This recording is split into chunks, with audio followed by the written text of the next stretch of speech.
¿Cómo están? ¿Cómo están? Muy buenas tardes. GF Norona Oficial en YouTube, Fernando Norona en Facebook.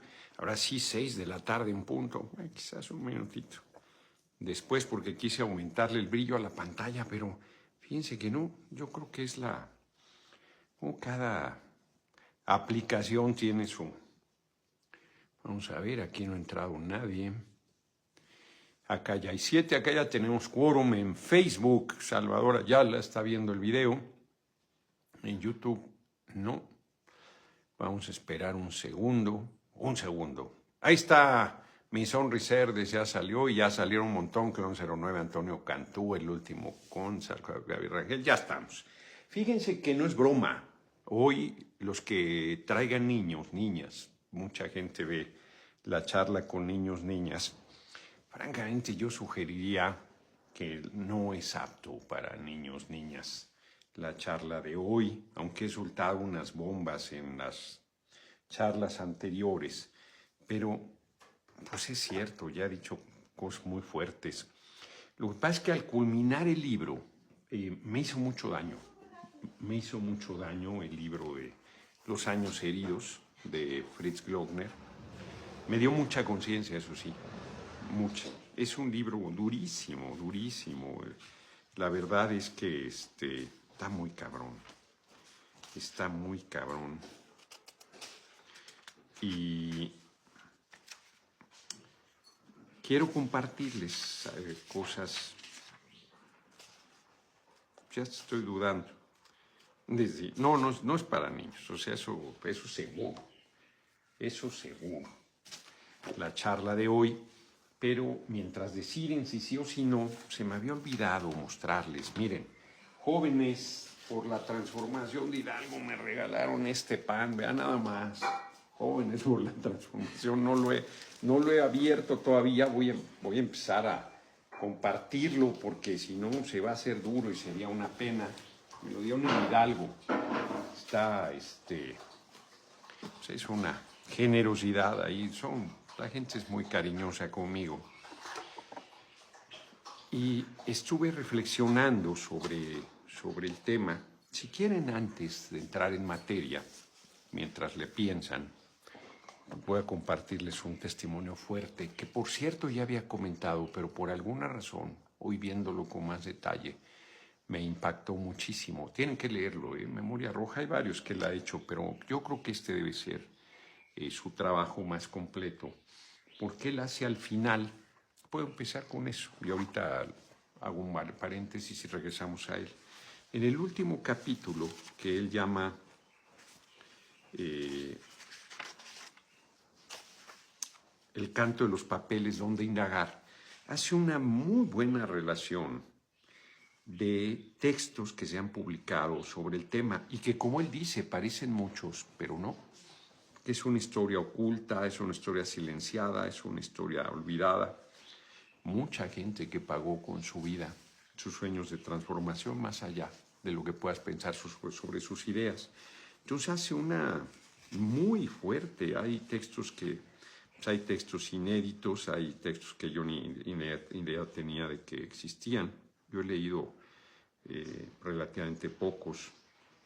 Hemos comentado de Guerra en el Paraíso de Carlos Montemayor sobre Lucio Cabañas.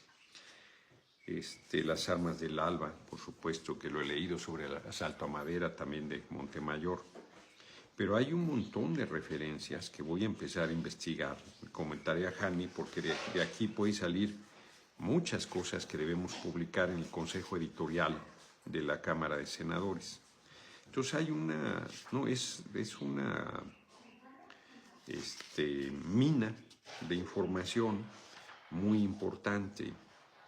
Y yo creo que justo por el debate que hay sobre las desapariciones y las desapariciones forzadas, debemos hacer un museo de la ignominia. En Argentina, fíjense, en la ESMA, lo que fue la Escuela Superior de Mecánica, de la Armada, ahí llevaban, fíjense qué fuerte, llevaban ahí a los guerrilleros y guerrilleras, ahí los torturaban en el sótano y los cadetes vivían arriba. Y ahí ahí estaba el casino, ahí hacían sus fiestas, ahí comían todos los días. Y en la parte, los torturaban en el sótano. Y lo que sería equivalente, creo que ni siquiera sí puedes caminar de pie, pero en algunas partes te tienes que agachar.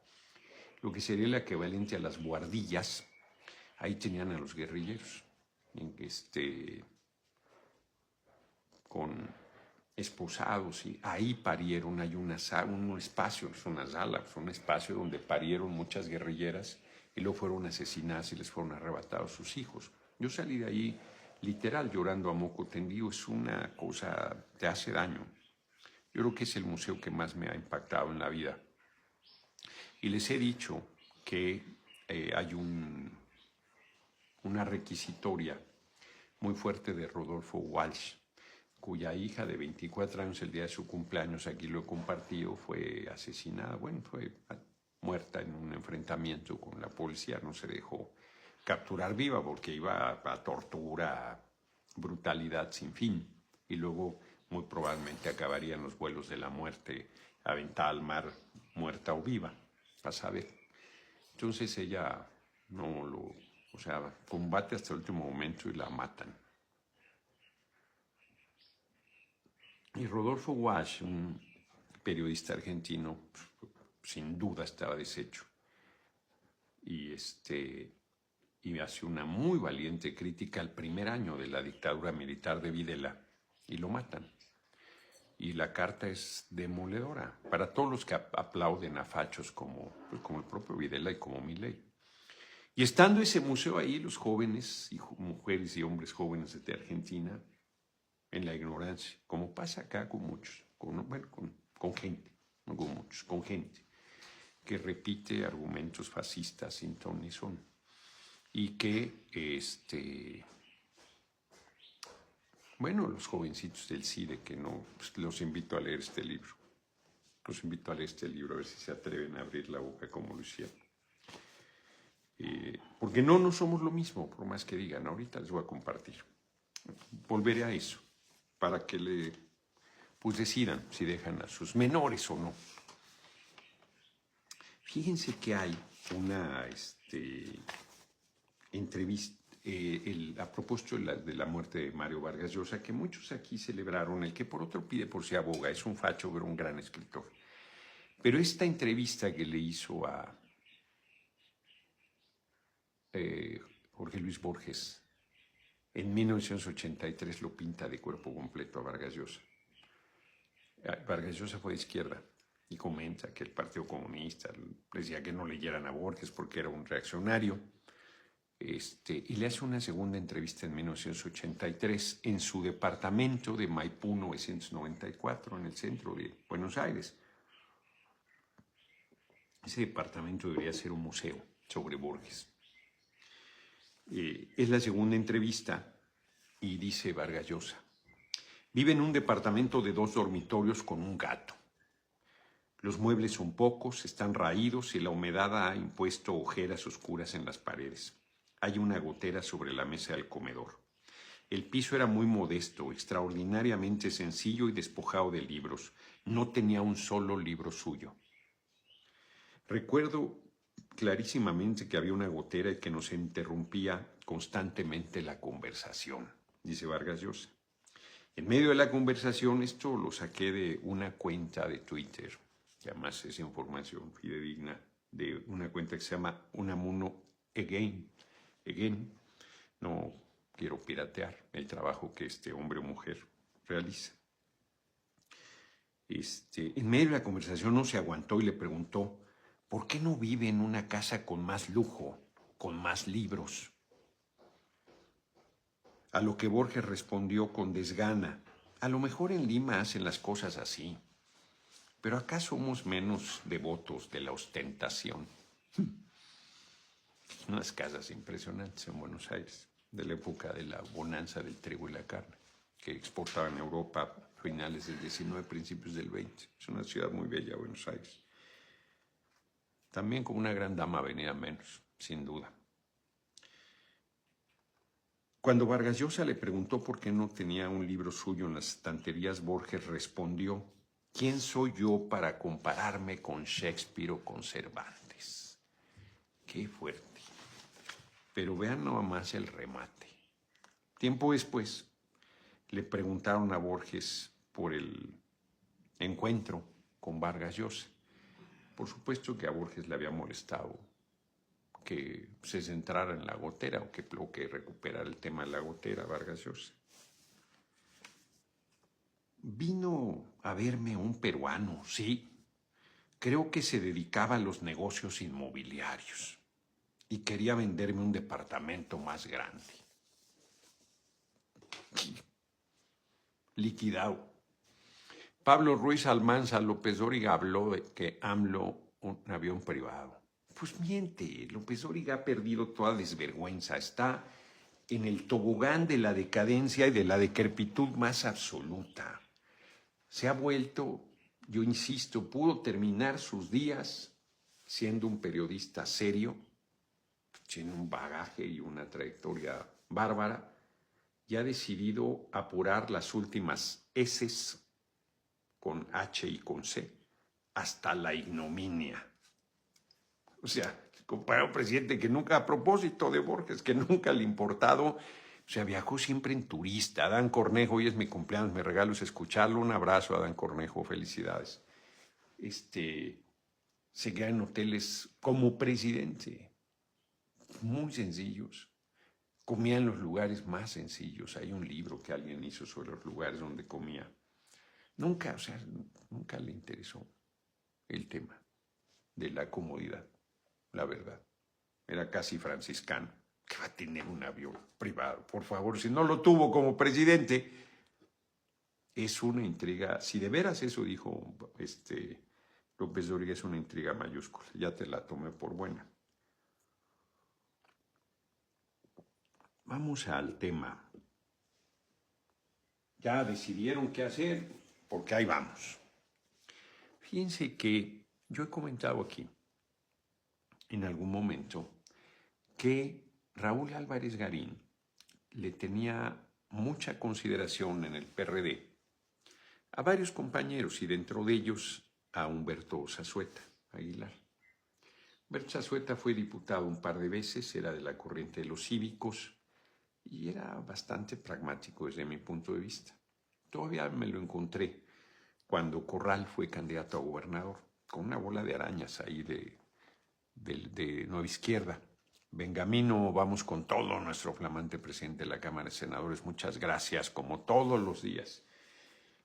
Y comenté en el libro de una mujer que escribió sobre la guerrilla, que es bastante bueno.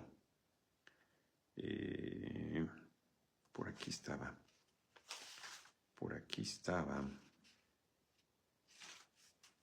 Que es de los últimos trabajos. México Armado, de Laura Castellanos, es periodista. Es muy bueno. Ahí da cuenta de este incidente, que acá se relata con mayor detalle. Fíjense, Humberto Zazueta fue detenido el 9 de abril del 79 con Berta Alicia López García, que era su esposa, y su hijita Tania, de 1 año o 2 meses, en Torreón, y le meten una tortura brutal a Humberto, brutal. O sea, desfiguran la cara a golpes, o sea, no quedó con las secuelas. Era un tipo bien parecido, por cierto. No ha muerto. Él tiene 69 años.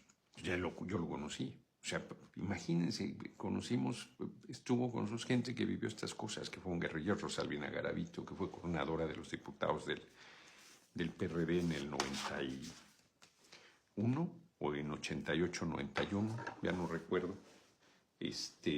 Solo por citar un par de ejemplos, varios más. Raúl Álvarez Garín y mi hermanita María Fernanda Campauranga no optaron por esa vía. Yo creo que fueron muy clarividentes de que eso iba literal al matadero. pero mantuvieron relación y apoyaron. Y Punto Crítico fue un espacio importantísimo. Ahí estuvo la hoy compañera presidenta Claudia Sheinbaum Pardo en Punto Crítico. Yo los conocí hasta el PRD. Yo no participé con ellos de joven. La compañera presidenta Claudia Sheinbaum Pardo participó en el grupo de Punto Crítico dentro de los jóvenes, el grupo de jóvenes. Era muy jovencita. Y está muy formada, políticamente hablando. Entonces, en el libro recuperan este hecho porque Zazueta fue llevado al campo militar, número 1, pero en el campo militar en Torreón, si mal no recuerdo, 1 año 8 meses tenía su hijita Tania. No quiero revictimizar, por supuesto. Y primero lo torturaron a él, luego llevaron a su esposa para que viera las torturas que le hacían a él, no solo de golpes, toques eléctricos, en todo el cuerpo, en los genitales. Luego se lo hicieron a la esposa y él siguió sin soltar prenda, porque él sabía que si daba los datos, pues a sus compañeros les iba a pasar lo mismo y además los iban a matar. Y yo no sé qué tan consciente era de que además luego soltaban la información y cómo los mataban. Y como dice Philippe Claudel en Almas Grises, por lo menos una vez en su vida fue hombre. ¿Quién puede presumir de tanto? Porque no soltó información, a pesar de que a su chiquita de 1 año 8 meses, su mujer no era guerrillera, no participaba en la Liga Comunista 23 de septiembre, no sabía nada. Por más que la torturaran, no sabía nada. Y hay un momento en que te das cuenta y les valió madre. Daniel Juárez, en California, me gustaría que los consulados aceptaran a migrantes con más de 5 años de estancia en Estados Unidos. No les interesamos. Para ser parte del consulado tienes que, no puedes ser como migrante. Hay una serie de complicaciones legales, pero ahorita no es el tema. Perdón, gracias por la cooperación. Estamos en una cosa mucho más fuerte en el contexto. O sea, por eso cuando hablan de desaparición, esto es. O sea, hubo gente que le hicieron esto. No, lo que estoy contando de Zazueta no es la excepción. Y le dieron toques eléctricos a su chiquita de 1 año 8 meses en todo el cuerpo para que confesara. Pues la mamá hubiera dicho todo, pero no sabía nada. Porque es infame que hagan eso. Infame. Y la gente que hizo eso queda impune, como Nazararo. Impunes. Y el tipo no soltó la información. No la soltó. Pero todavía vamos más lejos. Cuando los trasladan a la Ciudad de México, su bebita se la dejan a un policía que no había podido tener hijos, según la versión de este libro. Y la mamá de Humberto, la abuela, la recupera 3 meses después. Un policía le dice, no diga que yo le dije, pero está con tal policía. Y la recupera. ¿Se dan cuenta de lo que estoy diciendo? Y su otro nieto también lo habían dado, porque detuvieron ahí también a la hermana de Humberto, Gloria Lorena Zazueta Aguilar, que a ella no la torturan, ni a su hijo de 2 años. Y Armando Gaitán Salazar, que sí era guerrillero también, y que pasa por todo el viacrucis que Humberto Zazueta. Larga vida Humberto Zazueta Aguilar. Y a Bertalicia López García. Y hay un documento en las redes que se llama, está tomado esto del libro Testimonios de la Guerra Sucia, edital Guasipango, Tierra Roja, México 2005, pero está en un apartado de documentos de la Liga Comunista 23 de septiembre, testimonios, y es el testimonio de Bertalicia López García del 9 de abril del 79, donde plantea todo lo que vivió. O sea, la mujer, todavía vivieron 2 años, se divorciaron a los 2 años. O sea, eso rompió su relación. Y Humberto, porque esto salió a la luz en 2001 por Soberanes, que hace un informe sobre toda esta barbarie que hubo, que era presidente de la Comisión Nacional de Derechos Humanos. Una política pública del gobierno federal para detener, torturar. No los presentaban al Ministerio Público, se los llevaban a la Dirección Federal de Seguridad. O sea, Humberto Chazote estuvo 10 meses en el campo militar número 1. Privado de la libertad. Y mucha gente pasó por ese proceso y no apareció nunca más. Esas son las desapariciones forzadas. Por eso reacciono con tanta firmeza frente al tema. No somos iguales. No, nosotros no hacemos eso, no lo haríamos nunca. Hay compañeros, compañeras nuestras que vivieron eso. Entonces, o sea, perdón, no, con todo perdón al sufrimiento de las madres que buscan a un ser querido desaparecido. No, nosotros no somos eso. Pero firmemente lo digo. Nosotros no somos eso. Y es más, yo creo que debemos hacer un museo de la infamia donde todos estos testimonios estén ahí a la vista, donde todo esto se dé a conocer, donde la gente pueda ir a ver cuánto dolor, sufrimiento, barbarie impusieron los gobiernos del PRI al pueblo de México para que no se sacudiera la dominación y no se abriera el camino a las libertades democráticas. Es que cómo se atreven los del PRI y del PAN a subir a tribuna a decir lo que dicen. Es que es como para regalarles el libro, aunque no lo van a leer nunca. Y sostengo que ahí en la Cámara de Senadores hay un senador que participó en esto. O sea, ¿con qué cara? ¿Con qué cara? Hay entrevistas a la jornada porque además yo creo que él debería escribir, Lochner, no quiero dar tarea, ¿verdad?, sobre el zapatismo, porque tiene un origen desde los 60 el zapatismo en Chiapas. Y que da unos barruntos aquí, pero yo creo que él sabe mucho sobre el tema y puedo entender por qué no haya querido entrarle a la fecha. Pero creo que es una historia que debe ser contada también. Y da testimonios todavía en los 80s y en los 90s de prácticas de este tipo, porque yo no recordaba, bueno, sí recordaba, pero lo olvidas, que en los 90s el grupo de Procup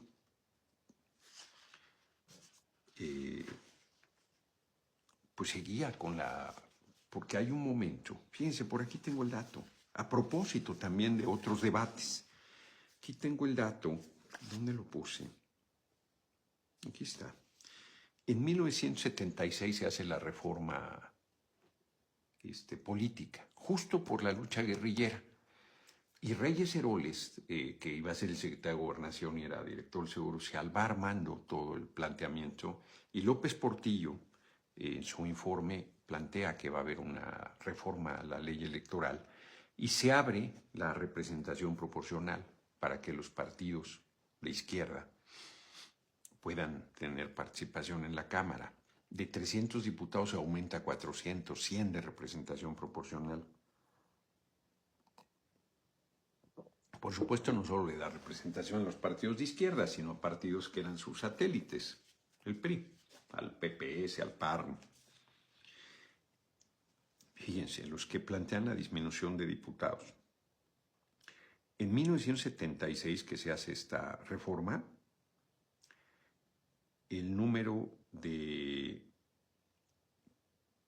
personas que había era 75.585.000 y pasa de 300 a 400 diputados. 75 millones. La mayoría mujeres, por cierto, 38.730.664 mujeres. 10 años después, se aumentan de 100 a 200 en 1986 diputados. Ya todo esto sí lo pueden oír los menores. 1986, se aumenta a 500 diputados. Desde hace 39 años no cambia el tamaño de la Cámara. Y la población ha pasado en 2025 a 133 millones. O sea que cada vez un diputado representa más gente y hay quien quiere disminuir la Cámara. Sostengo que por un proceso de despolitización. Pero no saben que es producto de estas luchas, que toda la sangre que chorrea este libro abrió el cauce, lento, ciertamente, y la discusión permanente, la descalificación, es electorero, ese no es el camino, es pura atole con el dedo, por ahí no se va a ningún lado. Claro, imagínate, desde 1986 al 2018 hay un tramito fuerte. En 88 fue sacudido después del sismo 85, del 19 de septiembre de 85, que demostró no solo la incapacidad del gobierno de la Ciudad de México, el regente que era Aguirre, de Guanajuato, se me fue ahorita su nombre, y del propio Miguel de la Madrid, que era chiquito. Y fue el pueblo el que sacó adelante el rescate y que ocultaron las cifras de los muertos, pues ahí se abrió el camino. Entonces se rompe con la corriente democrática y junto con la unificación de cada vez más fuerzas de izquierda, porque la izquierda fue avanzando en procesos de unidad electoral. El PMT, el PRT no quiso nunca, y otros grupos, los cívicos, muchos otros grupos, y grupos que no tenían representación electoral en 88 se sumaron al movimiento del socialismo, por poner un ejemplo. Luis Fernando Cuevas López, yo planteo que tanto en diputados como senadores sean múltiplos de 3 para que no quepa lugar a 2, una mayoría calificada. Entonces, se fue unificando el PMS del Partido Comunista al Partido Socialista Unificado de México. Ahí llegaron más corrientes, al Partido Mexicano Socialista, ahí llegaron más corrientes. Y luego el PMS decidió ir con Eberto Castillo a la presidencia y en marzo o abril de 88 declinó en favor de Cuauhtémoc Cárdenas, y eso abrió el camino al triunfo, que no se reconoció, con un brutal fraude electoral que impuso a Salinas, a Carlos Salinas de Gortari. Y de ahí se fue a la creación del PRD, que fue la articulación de izquierda electoral más amplia y el partido electoral de izquierda más importante del país, hasta que los sepultureros del PRD, los chuchos, se hicieron del poder completo en él y lo desaparecieron. La pasada elección del 2018. Yo renuncié en 2008 y participé en la fundación del PRD como uno más hasta noviembre de 2018, en que salí de ahí. Entonces, lo que hoy vivimos es producto de muchísimas luchas, de décadas. Por supuesto, de movimientos obreros, de movimientos campesinos, de movimientos urbanos populares, de movimientos sociales, de muchísima gente que pagó con su vida el hacer reivindicaciones básicas. He comentado y compartido aquí que el propio PRD, 600 muertos y más, pero en la época más dura, 600 muertos solo por luchar contra los fraudes electorales. Acción Nacional no tiene una aportación de esa naturaleza. Aunque hayan pagado también represión, sin duda. Bueno, yo sostengo que a Manuel Cloutier padre lo asesinaron en el gobierno de Salinas. Eso debería alguna vez salir a la luz. No se puede saber. Murió en un supuesto accidente carretero, o en un accidente carretero, sostiene, no quiero lastimar a sus hijos, a sus hijas. Entonces, Luis Sánchez Aguilar murió en un accidente carretero. Yo no lo vi nunca, decían que era un extraordinario orador, diputado muy valiente. Llegó por el PRD, Partido Socialdemócrata. El Pasquín Beltrán del Río era de ahí, pero ya se le olvidó. El socialdemócrata Octavio Moreno Toscano, que era parte del PRD.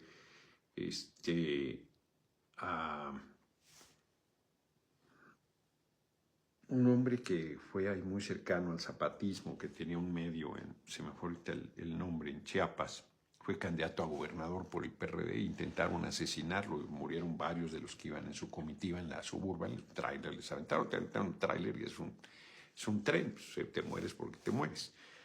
Y él iba en la parte de atrás, se había ido a dormir. Su hijo es un reaccionarísimo, se llama igual que él. Los años heridos, la serie basada en el libro de Fritz Goldner, multipremiada internacionalmente, la encuentra en YouTube. Mira, no sabía. Por ejemplo, miren, solo voy a... Sí, es lo que dice. O sea, por ejemplo, argumentazo, ya me lo había dicho Emma, Noroña huele con G, además, no con H, a fundillo. No, a ver, o sea, es que ya la derecha está en niveles patéticos, ahí te lo encargo. Son cobardes, asesinos, los fascistas y fascistas mujeres que también hay. Hipócritas, porque a ver, hoy exhibió Amado Avendaño. Es muy original. Sí, exacto. Fíjense que Amado Avendaño, exactamente. Y su hijo pero reaccionarísimo, es un asco. Eloy Vilche y su padre se volvería a morir. Un saludo desde el Centro Ceremonial Mazagua. Con mucho afecto le hemos personalizado un chaleco Mazagua. No, hombre, sería un honor entregárselo personalmente. Ya le mandamos una foto a su equipo. Pónganse de acuerdo con Paola, los recibiré con mucho gusto ahí. Una saludada en la oficina. Son tres muy gentiles, hombre, no era necesario. Y pues eso, así están, en ese nivel están. Bueno, la prensa, pero perdón. Y la de Hidalgo se lleva las palmas. Yo ahí me dicen, han entrado un montón de priistas y comento un par de anécdotas diciendo, bueno, pues no dudaría encontrar que a los que me apedrearon en el Arenal, a quien me aventó huevos, que eran del Partido Verde, los de Huichapan, en la época de la pandemia, con Omar Fayad como gobernador, fueron terribles. Y bueno, pues de repente encuentras a gente que era terrible en contra de uno y ahí está. Y no se purifican por entrar acá, tienen que tomar los principios del movimiento. Tienen derecho a reconsiderar, no sé, ni conozco a los del PRI que mencionaron. Les da la bienvenida a Noroña. Hoy sacan un artículo con una diputada que su familia está señalada está en un proceso abierto de abuso a menores de la propia familia.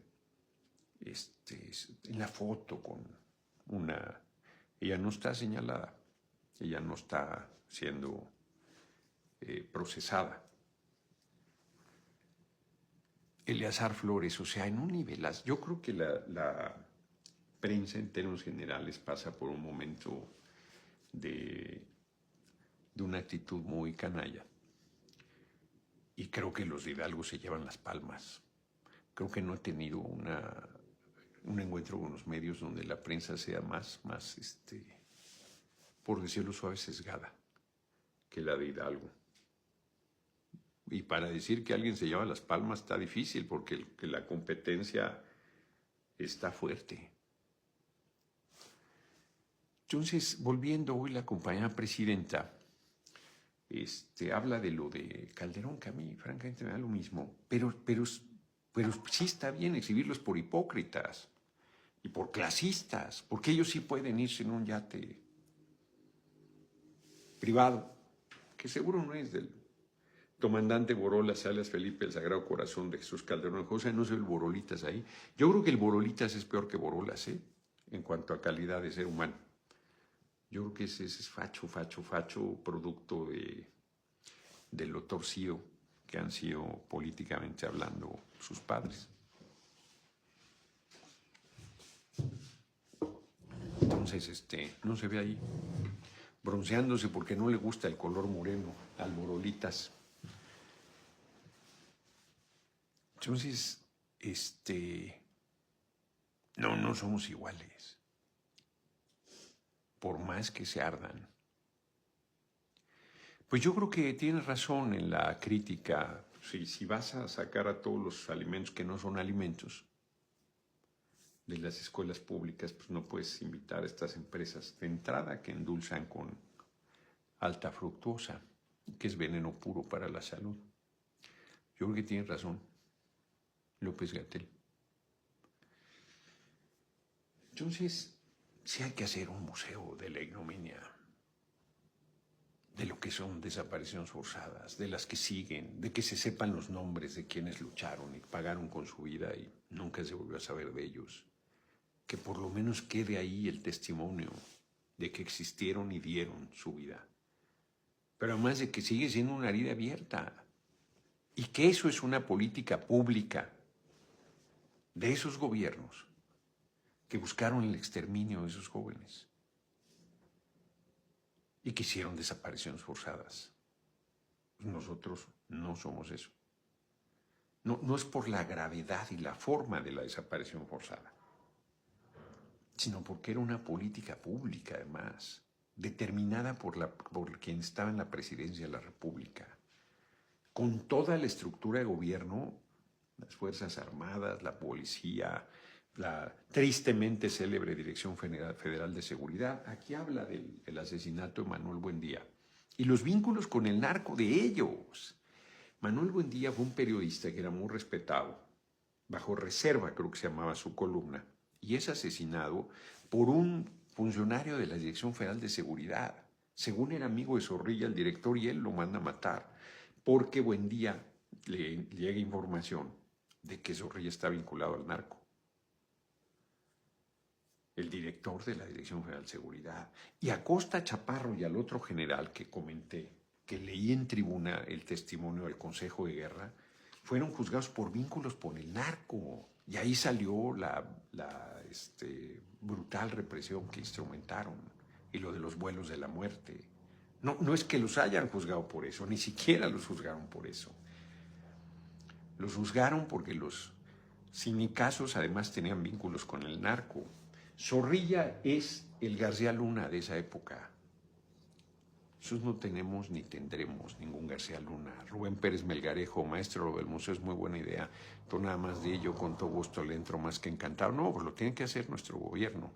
Hay que proponer esa exhibición al Museo de Memoria y Tolerancia, a ver si se avientan, sí, meter, o hacerlo aparte. Porque está lo del 68, que paradójicamente en el debate de los candidatas y candidatos a la presidencia, a la candidata y al equipo del PRI-PAN les tocó en el salón de la masacre del 2 de octubre del 68. En ese salón les tocó. Además, para mayor dato, lo comentó brillantemente la hoy compañera presidenta en el debate. Entonces, pero esto es más que una jornada. Son años de desapariciones forzadas determinadas por el jefe de las Fuerzas Armadas, el presidente de la República, primero Echeverría, luego López Portillo, luego de la Madrid, y yo creo que todavía alcanzó, por supuesto, Salinas. Porque además aquí comenta, y Cedillo, de Aguas Blancas, y comenta lo de la aparición del EPR, que era la guerrilla mala, y el EZ, la guerrilla buena, entre comillas, el manejo mediático, no lo estoy diciendo yo, que era una forma perversa, ¿no? O sea, era una forma perversa de descalificar al EPR.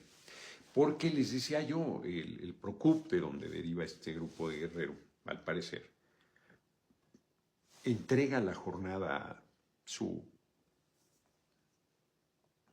diario, su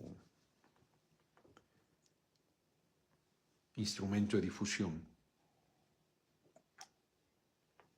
Y los de la jornada tienen ahí los trabajadores la instrucción de no recibirlo. Y salen 2 trabajadores en la madrugada a regresarles el periódico y una brigada que va cuidando a los que llevaron a entregar el órgano de difusión, los mata pensando que van armados tras ellos. A un jovencito de 16 y a otro joven de 33.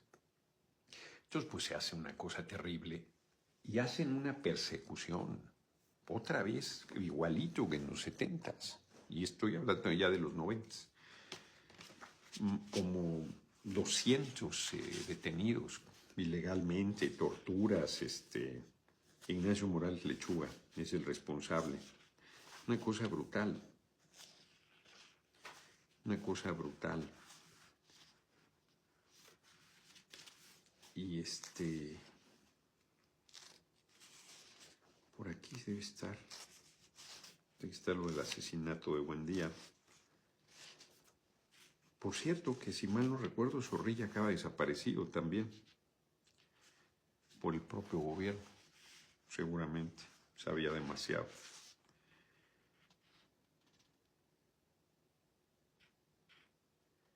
Aquí está, rechazar los paquetes a cambio, 2 de abril del 90. Y entonces esto genera una represión brutal en contra del Procup. Y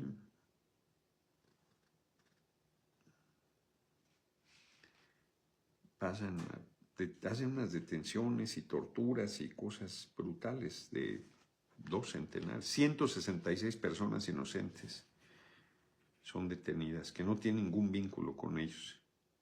166. De ellos, 141 apresados van a soltarlos al final, pero pasaron por torturas, vejaciones y barbaridad y media. Todavía en 1990. Y van a decir, es que siguen volteando hacia atrás, es que son heridas abiertas.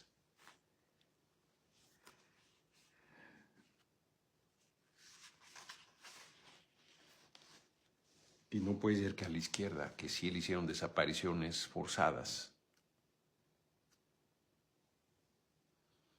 eso quede olvidado. Y toda desaparición forzada que haya, que vaya a ese museo. Y que exista la información hasta que nunca más haya una desaparición forzada y tampoco desapariciones. Pero es sin duda una cosa brutal esto que estoy comentando. Les digo, me hizo mucho daño el libro. O sea, en el sentido de que he leído sobre el tema, pero me parece que es una tarea espléndida la que hace Fritz Grobner. No sé cómo puedo escribirlo. No sé, bueno, sí sé, pero está cabrón. Está cabrón. Una gran aportación. Carlos Sepúlveda, será muy significativo el Museo de la Ignominia. Al final recorrió algún mural con víctimas de desaparición forzada, inclusive los nombres responsables, claro. Un recordatorio de las heridas abiertas, así es. Así es.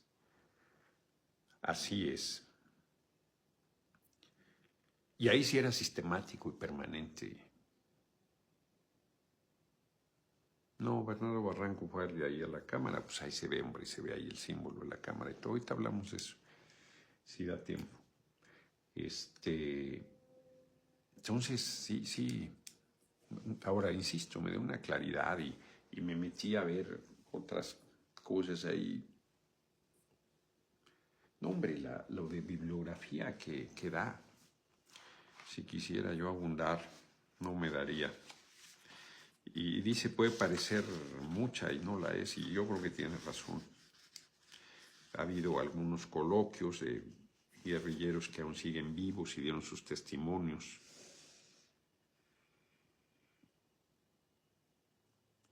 El más reciente es de 2000. 14, imagínate, 11 años ya. Y hay 3 tomos que convocaron de 2014 justamente, es guerrilleros y escritores. 4 décadas a debate, historia, memoria, testimonio y literatura. ¿O no es ese, el de 3 tomos? Creo que sí es. Entonces no, el de 3 tomos es un foro que se hizo en Morelia, La guerrilla en las regiones de México, siglo XX, convocado por el Colegio de Michoacán, septiembre de 2002, hace 23 años. Entonces sí, es una gran aportación de Glockner, de Fritz Glockner. Además, como él dice aquí mismo, abre nuevamente la herida de sus hermanos, que son muchos, por cierto. Porque pues, hay un debate sobre su padre muy fuerte. Glockner Corte, así como también los de Aleida, Alejandra, Alicia, Diego, Habana, Micaela y Romeo. Es un libro muy fuerte, porque se ha sabido mucho de Argentina, de Chile, de Uruguay, de las barbaridades, Brasil mismo, que hicieron, y México, Echeverría logró ocultar eso y pasar, porque además México, en esta esquizofrenia política, en esta más bien maldad, sevicia del gobierno, fue solidario con Chile, fue solidario con Argentina, con el pueblo, y hubo una migración enorme que benefició a nuestras universidades. Yo tenía maestros del sur del continente que eran refugiados políticos y que tenían una formación extraordinaria. Entonces parecía como el gran revolucionario, y aquí fue un canalla. Hay un libro sobre Echeverría que hizo un joven y que lo desnuda, y él pensaba que le iba a limpiar la cara, lo seduce así como su nieto, y luego aquí lo comenta. Vale la pena. Estaba por ahí en libros de saldos en el centro histórico, y es muy bueno.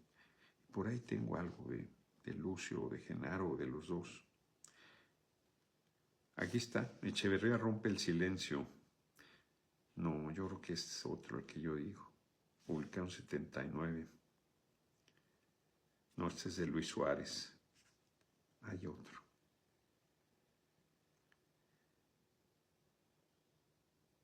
En fin, creo que hay otro más reciente.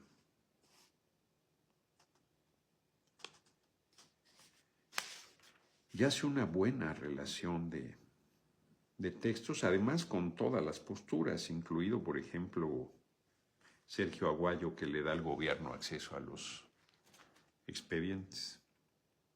Es el primero que tiene acceso en 2001. Tiene un libro que se llama La Charola. Y el de propio Irales, que dice él con razón aquí, o sea, pues él tiene derecho a su punto de vista, pero después se convirtió en asesor de los que desaparecieron a sus compañeros y funcionarios de los gobiernos priistas. Creo que por aquí estaba. A lo mejor está en otro lugar el libro. En fin, sí está fuerte el libro, sí lo recomiendo amplísimamente. Es de lector, es un tabicón, pero está cabrón. Y yo lo empecé a leer y lo dejé a un lado, no me atrapó, y luego lo retomé porque Álvarez Lima me dijo, ¿ya lo leíste? No, no lo he leído. Y la verdad es que está cabrón, y lo empecé a subrayar ya muy avanzado, como a la mitad o más, a partir de la página 370, lo empecé a subrayar todas las primeras 370, no, antes, aquí está, como desde la 230 empecé a subrayarlo, pero claro que había partes que subrayar en todas las hojas previas, pero me fue cada vez impactando más, y está cabrón. Yo creo que debe hacerse una investigación. Y sí, los años heridos, sí. Muéstrelo, ya lo he mostrado cual mi IP 50, 3, todo el tiempo, los años heridos de Fritz Glockner. Es más, luego Planeta lo vamos a publicar en el Consejo Editorial de la Cámara de Senadores. Punto. Es muy, muy bueno. Muy, muy bueno. Ahora sí, les decía yo que en la mañana la compañera presidenta, pues lo del yate de Calderón, que o sea, no es relevante, y sí por su hipocresía, que ellos son unos corruptazos y pueden darse la gran vida a costa del pueblo. No pasa nada, porque son racistas, son clasistas, solo ellos pueden. Aunque Calderón necesitaría un espejo. Yo me imagino que no existen espejos en su casa. Entonces está cabrón, que sea clasista y racista. Y el Borolitas ni se diga. Necesitan un espejo. Qué fuerte. ¿Podrás poner las luces, por favor? Que ya estamos aquí más que románticos. Ahí voy con la gripa. Pero ya mañana está al tiro. Debo dormir un poco más. Y claro, está ¿dónde lo puse? El folder para lo del primero. Ahí está, ahí mismo. Aquí mismo. No, aquí no está. Aquí no está. Allá está. No. 1 de junio. Alguien me preguntó algo que también había que comentar. Hay que seguir haciendo su cartulina. 1 de junio, elección del Poder Judicial del Pueblo. Nadie falte a votar. Muy importante. No falten. Y en cuanto a mí respecta, pues ya, hombre, me voy a hacer a la idea de que van a ser muy ruines las campañas en mi contra, en los años por venir, y que así va a estar. Y que mientras el pueblo me apoye, que se dejen venir. Y si el pueblo deja de apoyarme, que se dejen venir también. Que también sé enfrentar en la soledad sus embates. Ya lo he hecho antes. 17 años en prisión ilegalmente. Pues sí. Sí, no somos lo mismo. Un día como hoy, 14 de abril, muere en Cádiz Mariano Abasolo, insurgente que se lo llevaron, que era insurgente de la Guerra de Independencia. Se van preso y allá murió seguramente preso. O no sé si solo desterrado. Habría que ver el dato. Luis Fernando Cuevas López, aquí en su casa ya se hizo de noche, ya oscureció aquí casi. Depende en qué lugar estés, oscurece más rápido en otros lugares. Sí, yo creo que tienes razón, Ernesto Arnauz. Lo que pasa es que habría que ignorar a la prensa entera, porque no son solo las voces que tú ahí mencionas, sino es la prensa entera. Llevo un mes que no hay, por ejemplo, que no falta mínimo un artículo, que ya casi los leen menos, de esos de opinión en los periódicos, pero un mes, todo el tiempo, con toda su inquina, que no pasa hacia la gente al contrario. Pero ahí está, en Nueva York ya está oscuro, dice Andrés del Olimpo. $66.33, 1,701 likes, 2,442, 355 acá. Estamos contigo, Luz Martínez, muchas gracias. Nace en la India Ambedkar, líder histórico que luchó en 1991 por la erradicación política del sistema de castas. Pertenecía a la casta de los intocables, pues sí. Fue uno de los primeros en ir a la universidad y su hazaña fue redactar la Constitución de la India. ¿Qué tal? ¿Qué tal?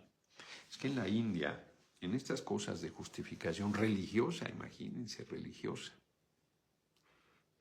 Había unos que eran los intocables que nacieron para hacer las tareas más humildes, recoger los excrementos de los humanos, la basura, las tareas más humildes. No, son intocables porque no los llevas ni tocar. Nacían sucios, ¿no?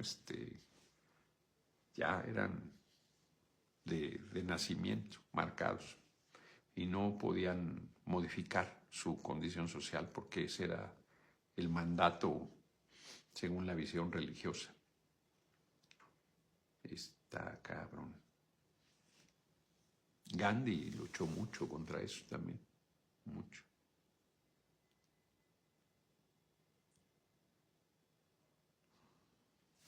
Sí, 113 años del hundimiento del Titanic, que choca contra un iceberg en su primer viaje, un barco de superlujo, la mayor tecnología, que no se sumergiría bajo ninguna circunstancia, y en su primer viaje se convierte en una enorme tragedia. En 1931 se proclama la Segunda República Española y duró solo 6 años, ¿no? Cuando triunfó el golpe de Estado de Franco, o 7 años. 1976 muere José Revuelta Sánchez, escritor y revolucionario mexicano, autor de La Pando. Durante su vida fue encarcelado por su ideología política, solo por pensar diferente, efectivamente. Una de las veces en las Islas Marías y otras en la cárcel de Lecumberri. Y también un día como hoy, 10 años después, 1986, muere Simone de Beauvoir, filósofa y escritora francesa, símbolo del feminismo por su obra El Segundo Sexo. Fíjense, ahorita comentábamos con la anécdota que compartía Borges, dijo tanto que hay por leer. Víctor Martínez, yo tengo que hincarle el diente a Borges más. Una idea, si pone la cartulina de fondo, invitando al voto todos los días en su charla, por lo menos los días que pueda por las circunstancias. Muchas gracias. Por lo pronto en la puerta de mi casa, como le he pedido a todo el mundo. Entonces El Segundo Sexo también tengo que leer, tengo un montón de cosas por leer, pero ya terminé el de Fritz Glauckner. Y empiezo el libro, lo empecé, porque se me olvidó el fin de semana que fue Hidalgo. Empecé el libro sobre la guerra civil en España, que se llama Homenaje a Cataluña, nada menos que de George Orwell, que participó con armas en manos defendiendo la República y cuenta su experiencia. Entonces es un libro importante, lo voy a leer. Es el que sigue, ahí lo traigo ya, por saber que iba a acabar de un momento a otro. Pues se nos acabó el tiempo. $76.33, 1,806 likes, 2,388. Aquí el Titanic no fue el Titanic, hubieron otro barco, engañaron a la gente, o sea, ¿qué sentido tiene eso? Sí, Carolina Arenas, mucha gente pagó con su vida por la transformación de todos estos con nombre y apellido. Por ejemplo, los 600 muertos del PRD, pues son gente que no se conoce y pagaron con su vida. Pagaron con su vida por la transformación del país, solo pedían el respeto al voto. Es que me van a entrevistar hoy. Yo pensé que la entrevista era mañana. Ahorita a las 7. Ya son, ¿no? No me gusta Jorge Volpi. O sea, tiene buenos libros, pero es un tipo, bueno, no habría que criticarlo por su posición política, pero es un oportunista, la verdad. Era ahí adorador del comandante Borolas, alias Felipe el Sagrado Corazón de Jesús Calderón Hinojosa, por supuesto que lo apoyaban ahí. O sea, tiene buenos libros. No es un mal escritor. Jaime Chávez, conmigo no ha pasado nada. Pregúntale qué le pasa campechaneando, que da bandazos. De repente habla bien, de repente habla mal. Yo hasta lo he defendido, la verdad. Sí, yo pensé que era mañana la Borges Esencial. Sí, sí, Fukuro. No, hombre, yo tengo las obras completas, las compré justo en Buenos Aires, que es un tabicón en papel cebolla. Este,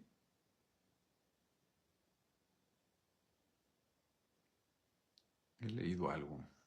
El muñeco, muchas